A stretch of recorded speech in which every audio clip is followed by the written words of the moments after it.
Chers et frères de Christ, bonjour et bienvenue à cette méditation en ce samedi de la 5e semaine du temps de Carême. Le texte qui est soumis à notre méditation aujourd'hui, déjà au chapitre 11, nous fait voir comment il y a un pas en plus vers le désir d'arrêter de Jésus, de le tuer. Ce n'est même plus l'arrêter. Si jusqu'à hier on disait qu'il fallait l'arrêter, aujourd'hui on dit clairement, il décidait de le mettre à mort aujourd'hui, dans le texte d'aujourd'hui. Demain, on attend, on se pose la question, est-ce qu'il va venir à Jérusalem pour le temps de Pâques? Est-ce qu'il va monter? Demain, ce sera le dimanche des rameaux, il y montera. La parole est faite pour que nous puissions déjà entrer dans ce processus. Mais aujourd'hui, elle nous invite à réfléchir sur quelque chose de particulier, qu'il est important de regarder dans notre vie, dans la vie de chacun et chacune, dans nos vies de famille, dans nos vies de communauté. La force et le pouvoir de la peur. Le pouvoir de la peur. On dit aujourd'hui, si vous voulez que les gens vous suivent, si vous voulez que les gens fassent ce que vous voulez, ne leur donnez pas une raison d'agir. Donnez-leur une peur. Donnez-leur une raison pour avoir peur. Pas une raison pour agir, mais une raison pour avoir peur. Parce qu'alors ils seront tellement concentrés à résoudre la peur qu'ils ne vont même plus réfléchir. On dit comment?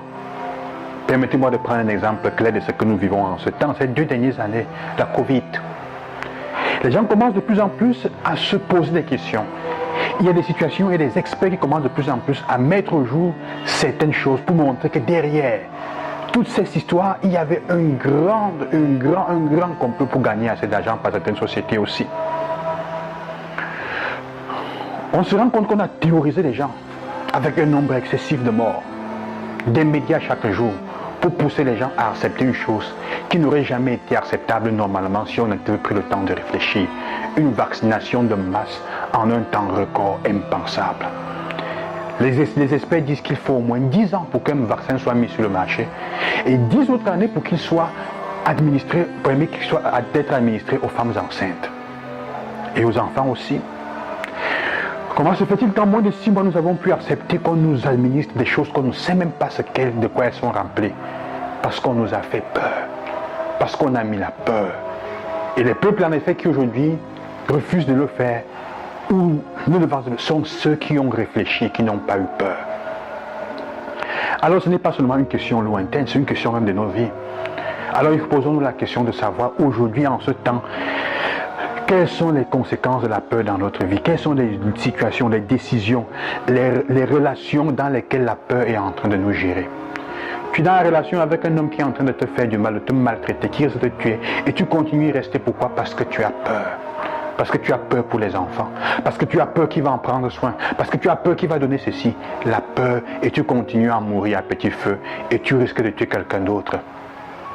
La peur dans les situations, dans le travail où nous sommes, dans ton lieu de service, parce qu'on te met la peur. Si je ne fais pas ça, je vais perdre mon travail. La peur te perd le travail, te fait entrer dans des compromis et on va te faire aussi faire du mal à quelqu'un d'autre par peur.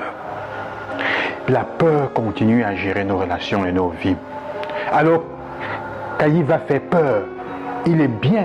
Il dit à quelqu'un, vous ne savez même pas où est votre intérêt aux Juifs. Il est bon qu'un seul homme meure pour que le peuple entier soit libéré. Et bien il dit pour votre intérêt.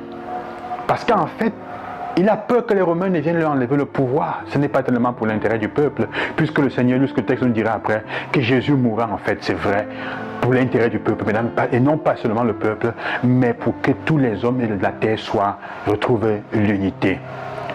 Ce n'est pas parce que Caïphe l'aura mis à mort, parce qu'alors on peut se demander, dans le mal qu'ils sont en train de vouloir faire à Jésus, va porter un bien. C'est bien de faire le mal pour porter un bien? Non. C'est le mérite de Dieu de savoir remplir les événements négatifs de notre vie, de savoir s'en servir pour en tirer un bien.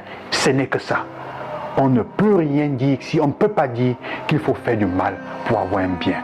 La théorie de faire du mal, de faire un mal pour avoir un bien est mauvaise, n'est pas vrai.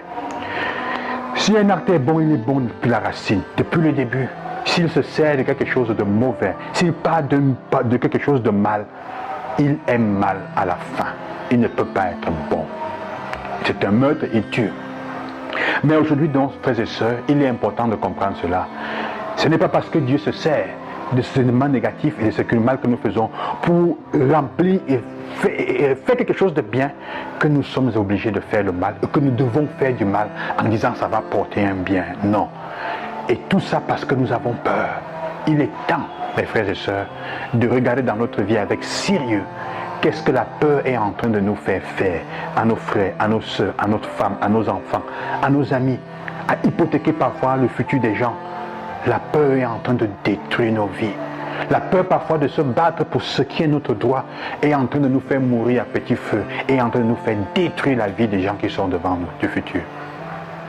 Que le Seigneur vous accompagne et qu'il vous bénisse. Qu'il soit votre force pour que vous puissiez trouver le courage de regarder la peur qui a envahi votre vie et de dire au Seigneur, éloigne-moi de la peur, parce que la peur est le contraire de la foi. La peur te refuse d'embrasser l'amour. Imaginez combien de personnes ont peur d'aimer parce qu'elles disent, je ne veux pas que quelqu'un entre dans ma vie parce qu'après ça va me faire souffrir. C'est peut-être vrai. Mais refuser d'avoir peur de souffrir, c'est se contraindre, se condamner à ne jamais aimer et donc à perdre son âme. Gloire à Jésus-Christ et à demain. Bon cheminement et que Dieu vous bénisse.